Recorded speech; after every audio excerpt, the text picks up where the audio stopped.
As a financial planner, I've been very fortunate over the last 25 years to work with a lot of very influential individuals, business owners, and then different families. Very successful entrepreneurs have a very high purpose. They attach a very high passion to it, and they're very defined in what they want their impact to be. Now, when you talk about purpose, we can talk about it from two different perspectives. We can talk about it from the world's perspective. How does the world define purpose? And then we can talk about it from God's perspective. How does God define purpose? But what I really realized is that most of these individuals that are highly driven, that they have certain what I call triggers that are really driving them to that real high level of purpose. Now, what do we mean by a trigger? Well, normally what I've found, triggers are normally fears. In other words, there is something in their childhood, something in their life experiences is driving them to this high level of purpose. Now, here's the problem. I want to make sure I get this across.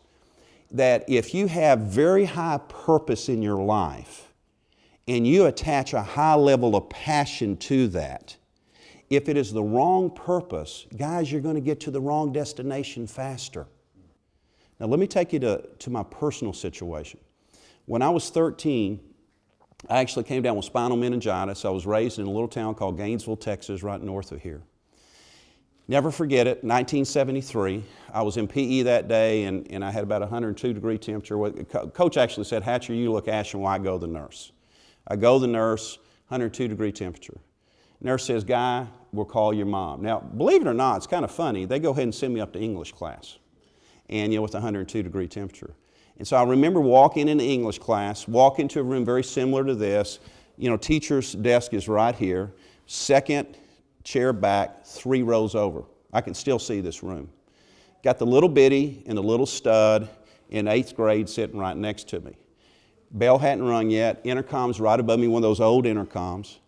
And someone comes over the intercom and says, "Guy, your mom is here, come on down."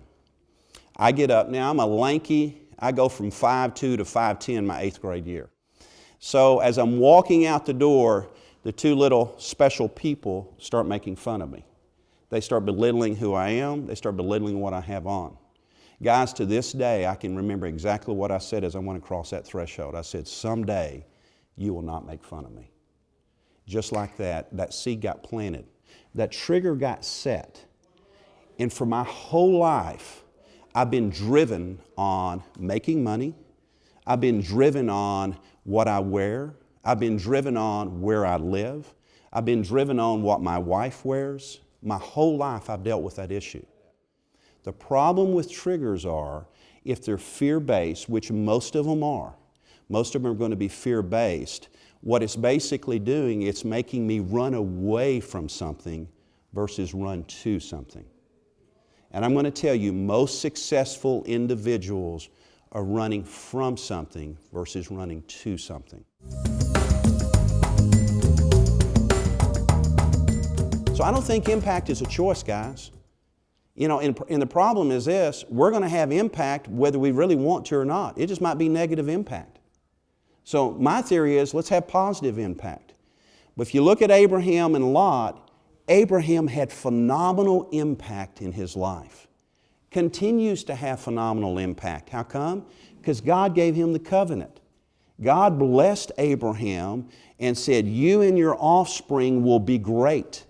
You will have phenomenal land. You will be blessed phenomenally for the rest of your life. It will pass from generation to generation to generation." But let's go back and talk about Lot for a second, because this really intrigues me. When you go in and read about Lot, he goes into Sodom and Gomorrah. Go up to about chapter 17. 3 visitors show up on Abraham's, at his place. Ends up one of them being God. They're going for a walk. He says, "How can I hide this from my faithful servant? I'm going to go in and destroy Sodom and Gomorrah because it's become wicked."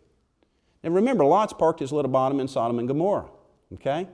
But here's what intrigues me about it. Abraham begs, hey, if there's one faithful person, or actually 50, 40, 10, gets all the way down to 10, and God says, if there's 10, I won't destroy it. So goes in, Lot gets warned. Guess how many people come out of Sodom and Gomorrah? 4. Lot, his wife, his 2 daughters. Now think this through. He had herdsmen just like Abraham did. I mean, Abraham had 318 trained soldiers. He had thousands of people that worked for him and traveled with him and lived with him. Abraham had tremendous impact. Lot had the same thing. Guys, Lot had no impact. He goes into Sodom and Gomorrah, and you would think he's got all these guys saying, I'm going to follow you wherever. He's hightailing it out because, he's trying to follow what God's saying. He's got no one that's followed him. That finally hit me. Lot had no impact in his life. So here's our choice. Do we want to have impact in our life like Abraham? Or do we want to have impact in our life like Lot? That's what I'm finally starting to realize. So the reason I tell you this is God has called us all directly to have impact in our life.